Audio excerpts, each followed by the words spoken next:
Yan po ang spring. Kanina nakatalikod lang yan. Ngayon napapaktan ko lang sa harap.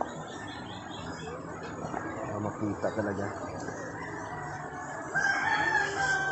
Ganda ng view dito. Sarap maligo. Free dito. Walang bayad. Hindi guys, sa ibang lugar may bayad pag napunta rito sa spring. Ang may bayad lang dito sa dagat. Ito po ang liquidation dito. Yan ang ganda ng mga pan dito. Daming puno rito eh. Yan ang mga puno. Mga niyog. Tahimik yung lugar. Yan. Ay, doon may bukal pa oh. Yung bukal oh.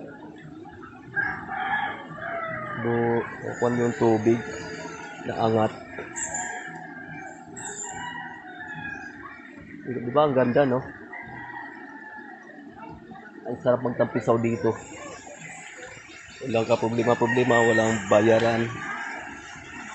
Basta free lang dito kayo maligo. Yan. Yan po. Ganda.